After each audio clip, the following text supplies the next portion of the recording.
everyone, welcome to the Data Insight podcast where we feature data pros to talk about their data journeys and challenges they face in their roles, along with practical insights to elevate your data game. I'm Arya, founder of Datawise. Datawise is an AI co-pilot for data-driven organizations to discover, visualize, and manage their data assets seamlessly using natural language processing. Today we have Suhita Goswami, who is a cloud engineer at Google in New York. Welcome, Suhita. Good to see you again. Great, great. So, Suhita, can you share a little bit about your journey to becoming a cloud engineer at Google? Sure. So as you know me from undergrad, when we both worked together on our final year project for BTech IT. After finishing with undergrad, I was working with ZS Associates in India in Pune as a technology associate. That gave me exposure to consulting, particularly around like wrangling data sets and such, and visualization on Tableau and MicroStrategy.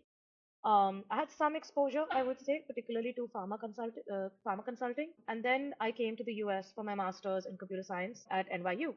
So I've been around New York for the last 9 years now. What was interesting was I actually came to US thinking I was going to do data science. I was very fixated, as you know, I'm very stubborn, but I was really bad at data science. I tried really hard, I failed really hard, and I realized like at that stage in grad school, I knew that I didn't want to be a software engineer. I knew I wanted to be in some kind of tech consulting space, but I wasn't entirely sure how I was going to figure that out. Sometimes I think it's great that when you know what you don't want, it allows you to like let the universe guide you a little bit more towards where you should be. So where I was a little weak on algorithms and data science, I realized I was very good at distributed systems. I was very good with databases. I went into big data analytics, cloud computing courses, and I really enjoyed them. And then I found myself, getting the opportunity to be an associate consultant with Cloudera, which is one of the very popular companies around Hadoop systems at the time, predominantly on-prem. Now I think they're a lot more hybrid and on the cloud as well. So that allowed me to really start off my career in the space of cloud computing. Around a little less than a year in, I got the opportunity to interview with Google. Went through shockingly, and yeah, it took me around 9 months to join Google because American immigration can be interesting to navigate. But yeah, now it's been 5.7 years, I believe, according to my Google badge with Google Cloud Consulting. My specialization area is data and analytics. So I've predominantly worked on data lake migrations. So Hadoop clusters being moved onto GCP, Teradata integrations, BigQuery, all those work. Nice. Awesome. Like you raise a good point. Like not knowing what you want is as equally important as, knowing what you want. So, yeah, Sometimes more. In my case, more. yeah, yeah, that's great. So, Suhita, like what does a typical day look like in your role? Like, like what kind of excites you most about cloud and cloud technologies? I think data engineering is really, we're the unsung heroes of everything data because I think 10 years back, the hot thing was data science. Now the hot thing is AI, but none of that can actually exist without people like us who painstakingly have to build data pipelines, understand Spark, understand orchestration of pipelines in real time versus batch versus like transaction data to like warehousing to like real time systems. It's expansive, it's always challenging. I study a lot in my job.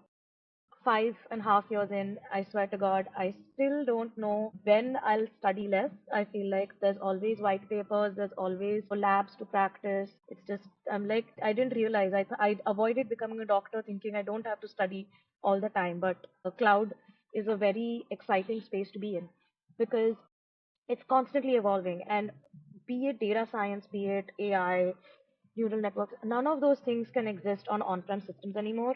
As much as everyone talks heavily about like investing in AI, what they don't realize is investing in AI is extremely cost intensive.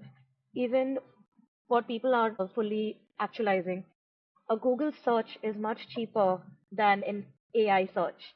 When you actually go into the level of complexity, parallelism, all of those things that runs that one query across both spaces, Google search is much more like cheap to do. You don't want costs to blow up, especially for enterprises, because the scale at which queries are running and data is being generated and cleaned and processed and insights are being actualized, you have to be very particular about how that data is moving through your systems in the most like optimized as well as cost effective manner.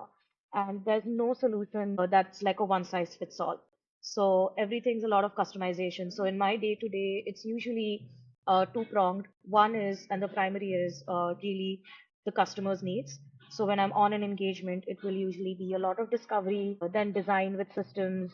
I will speak with other SMEs whether they have handled a similar problem before. What are the priorities for the customer?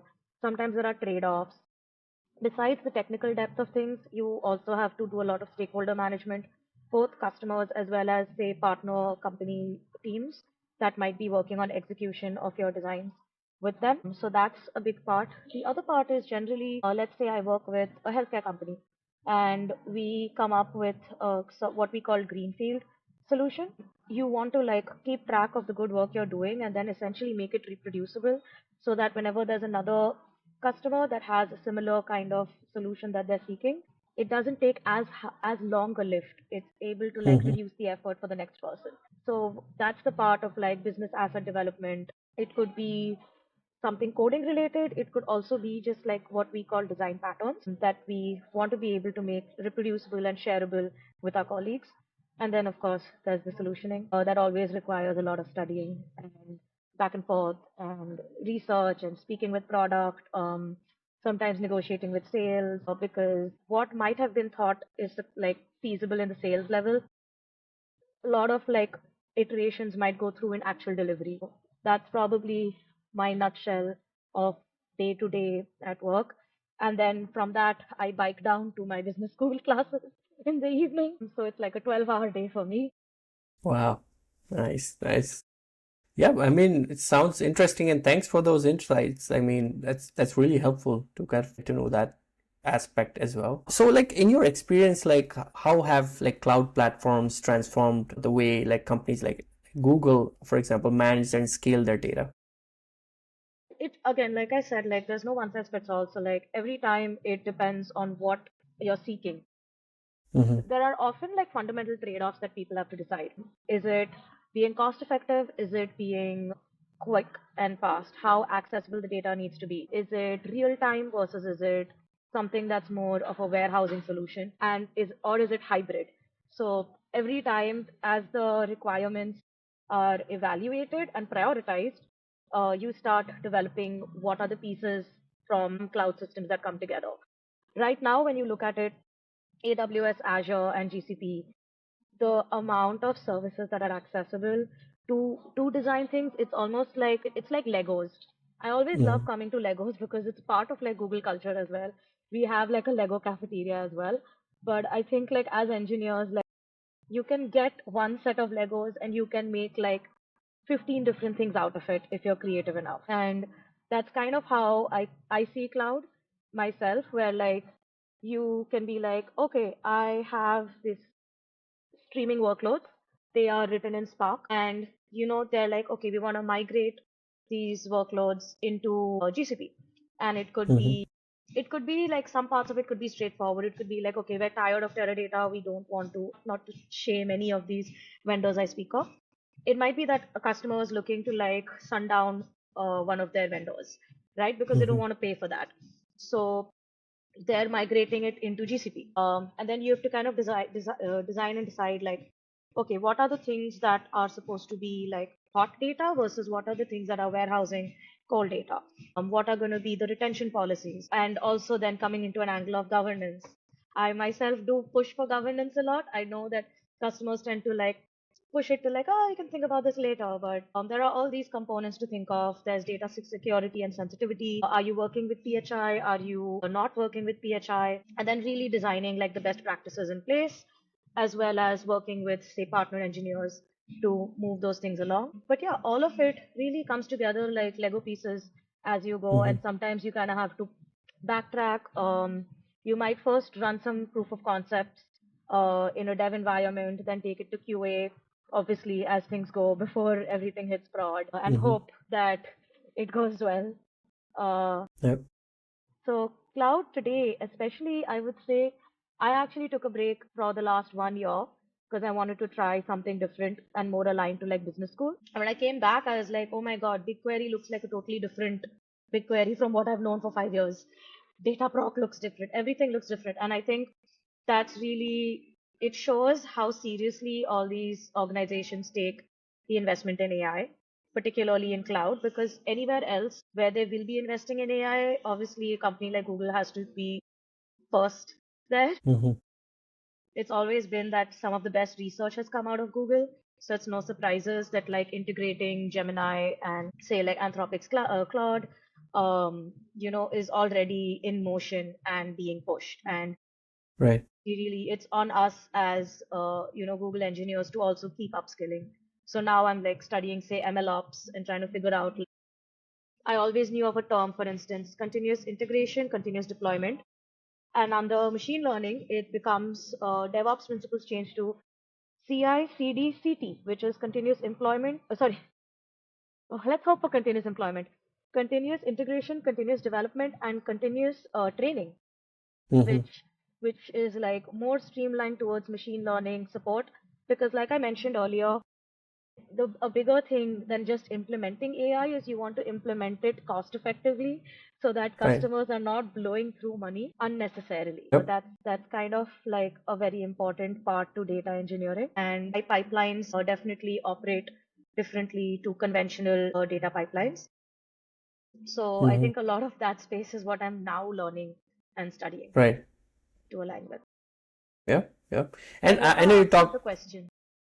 Yes, yes. Like, I mean, it's really great to like, like hear your thoughts and your insights on that because like it's good to get like a first-hand perspective on cloud, Google Cloud as general thing. So you mentioned something about data governance, right? So and Google Cloud has these powerful data solutions like BigQuery, right?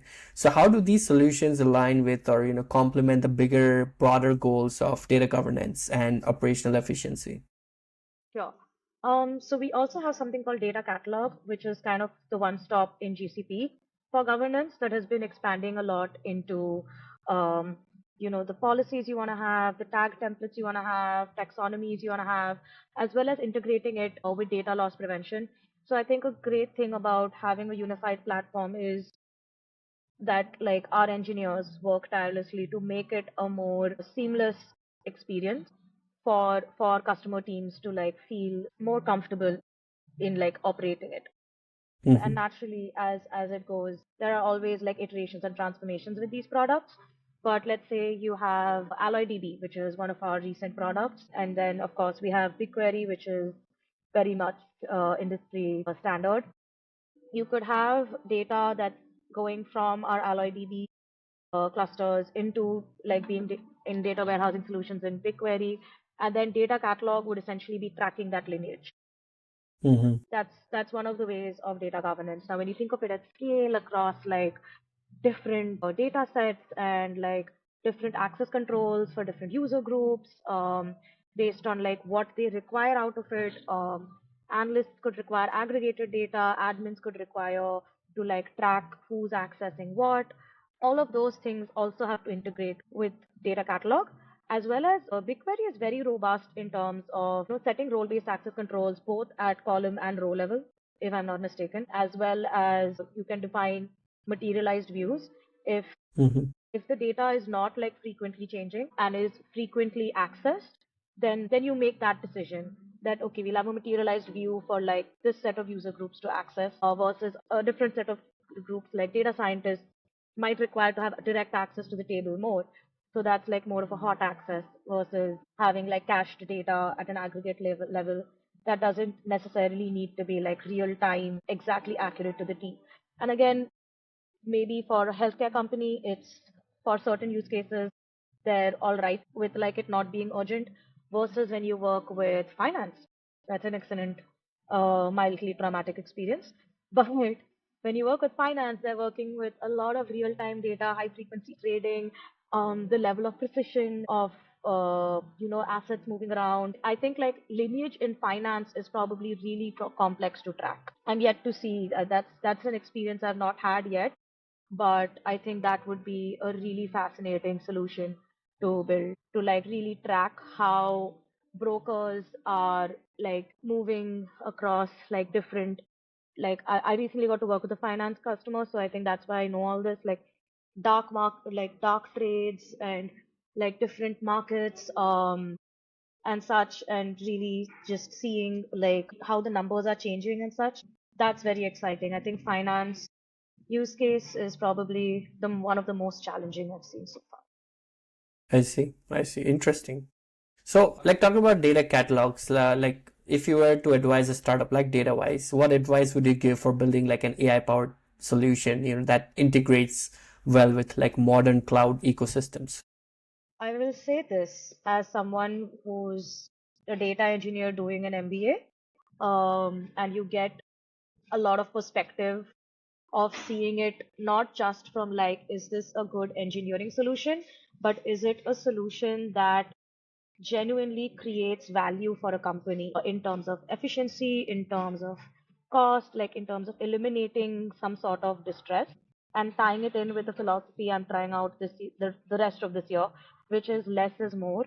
So yes, you can have a very open playing field with like having an AI chat assistant helping you decide like, okay, this is where the data is. Try to have it streamlined to like a specific use case, Mm-hmm. and then do that really, really well. Pick three, prioritize those three. If you're going for finance, if you're going for healthcare, if you're going for e-commerce, if you're going for airlines, if you're going for transport, pick an industry, pick a pain point that has not been solved well, and then really, really hone and focus on fixing it and doing it really well instead of trying to be one for all. And then you will know how to like modify the parameters to like build it out for other spaces. Mm-hmm. So Mm-hmm. really find a spot. I'm forgetting the terminology that we use in advanced strategy, but essentially that should be the alignment you have with your engineering solution. Mm-hmm. Because I think as an engineer, I always thought that like, oh, like data proc, BigQuery, like data catalog, DLP, like it's like puzzles, right? You're like, it's done. And I think something I realize is because I'm an engineering consulting, we tend to like jump into the solution versus when I had to do more of a consultant role than an engineering role and I had to be more on execution. It was really about understand the pain point really, really Mm-hmm. well before you jump into a solution. Mm-hmm. Really find those spaces. So find a use case, find the sub use cases within that you want to fix and focus on fixing that before getting distracted to anything else. I wish I could take my own advice as well as I say it, but that's probably the approach I would recommend. I see. Amazing. Thanks for that insight again. Like talking about teams, like, like working together, like for example, engineers and data teams to more effectively to break down the silos that we see in, bigger organizations and drive collaboration. What suggestions do you have for organizations to kind of do that sort of thing? That's a loaded question. In terms of better collaboration, I can't speak for maybe like every engagement is different and it very heavily depends on like the customer's own priorities, urgency, pressure points. So it can really go differently. It can depend on those personalities that you are interacting with. Can speak to like the company that I am in and like the org division that I'm in, GCC, which is we are very collaborative.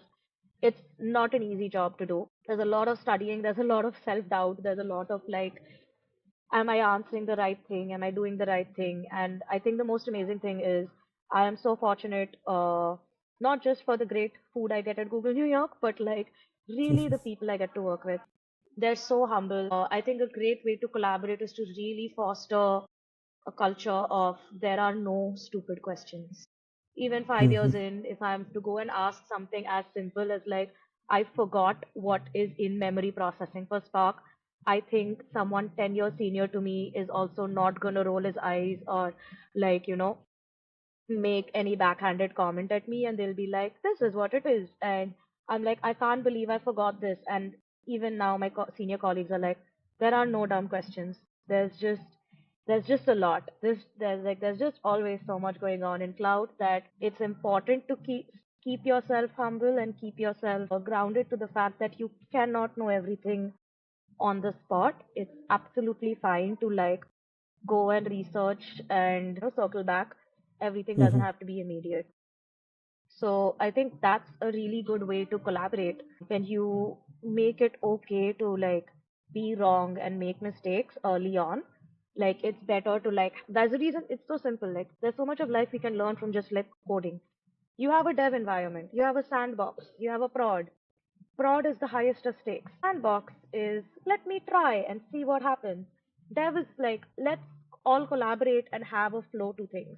And that's what it teaches you, right? Like a good culture of collaboration is being organized about what are the stakes where we can make mistakes and what so that we are better prepared when we can't. Mm-hmm. I see. I think Yeah. that's a good way to like having better collaboration. Just in general in an organization. In engagements, there are a lot of macro factors that can go either way. Yep, yep, for sure.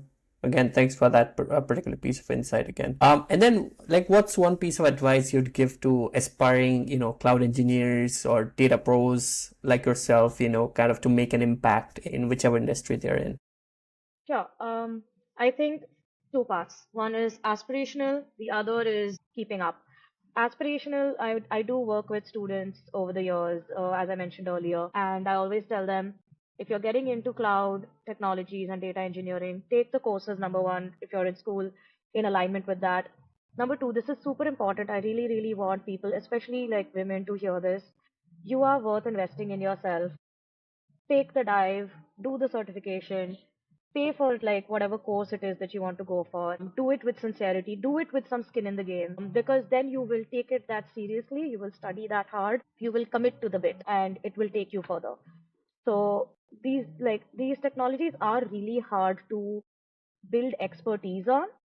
They are particularly hard to first just get aware about, and they can feel very intimidating. Kid you not, I am still intimidated by airflow, even though I've built tags and I've deployed them, and then I've worked on something else for 8 months and come back and been like, I like forgot how to like make this big query operator work. And it's okay. So, for the aspiring people, read your fundamental white papers. There is no reason to not read about MapReduce, even if it's a 20-year-old technology. There is no reason to not read about Google File System because these are the foundations that have led on to what cloud is today. And you have to understand those core concepts of those technologies in order to like be able to solve anything that builds on top of it. Those two being the fundamental. For streaming, understand Kafka. Anything that's Apache, essentially there are equivalents of it across AWS, across Azure, across GCP, as well as like you have Confluent, you have Databricks, so on and so forth. So those are the points to start. Data storage, so your data warehousing concepts, Google File System, understand Google File System white paper. You will understand how BigQuery works. You will understand how S3 buckets work. You'll understand like all those pieces come together, but you have to do the work. For the other part, so yeah, I would say GFS, Airflow, Spark, and MapReduce. Also, MapReduce has to be studied first and then Spark, because then you will appreciate why Spark is more useful off of MapReduce. And because you Mm-hmm. know me for 10 years, you know that I love studying and I'm a big nerd. So Yeah, I for am very sure. strict about like, this is the process that you have to study. The other part is keeping up with how AI has really transformed cloud. So an interesting observation I made with a friend of mine who's in investment banking, where we were just, walking in Central Park, and I'm like, it's something I've noticed. Like, there's a lot more intensity the last 2 years in my space, and he pointed out to me that basically, like, tech is going through a crunch. We all know this. The job hunt experience is very different now than it was 4 years ago, definitely. And it's not that your skills are not relevant; it's that your skills are one part of it. The other part is really doing more networking. Being like in the past, it was you could do like 2000 applications and you'd get 10 calls. Now you have to be very streamlined to like doing 100 applications, but each of those applications requires like 40 minutes of your time. to like tailor your resume, to tailor your cover letter, to like reach out to recruiters from that company, and also like really aligning your experience, be it professional or something that you might just do on GitHub, to like those jobs of interest. So right now, for instance, I don't have to do it, but I asked my senior leadership, like, what are the spaces that we have gaps in as an org that I can explore, like building my skill set in alignment to for 2025. And then they were like ML ops. And I think like in all the conversation around AI, people don't realize what are the gaps that you actually fill technically. At the end of the day, the more technical skills you have, there is more sense of security, there are more sense of option, Hmm. especially as immigrants in other countries. So I think that is the advice that I would give. Explore like AI related certification, listen to good podcasts about these things, like really get into the jargon and the wavelength of like what are the kind of problems that are being explored. And I think that's what's been exciting for me to like also juggle business school with this job, is like I have a different perspective than I did if I hadn't done the MBA for like problem solving. Because now I'm not just thinking of it as like, oh, this like engineering service in GCP is what I have to use. It's like, but why? Like, Hmm. and not just but why for like money, but like, but what is it really solving in the big game? Because not all customers will know what they want. So it's really fine tuning what you need to study and what skills you need to like build. Right, right. Awesome. Awesome. That's great. And then finally, Sohita, like what's the best way for the listeners to kind of connect with you and learn more about what you're doing or what you have done in the past? Or what you're Um, doing? Like you're like probably you said you're studying MBA, right? So yeah, that's an I'm in the interesting mix. So yeah. the last leg of my business school journey. I started in 2021. I'm graduating next year, May. Quite, it's been challenging but rewarding, is how I've been Hmm. framing it, in many ways. You can connect with me on LinkedIn. I am a little secretive, I won't lie, but people can follow me. Maybe I will reopen my LinkedIn differently next year. I feel like I should be a little more active there, but I've kind of just preferred to like focus on work and school and not spread Hmm. myself too much. I'm trying to do the whole less is more and like pace myself down a little now. Got it. Got it. Awesome. Awesome. Again, that's like really great. Talking to you. That's been awesome. And thanks so much for your time, Suhita, and sharing the insights about your data journey. And thank you everyone for tuning in. See you next time. Cheers.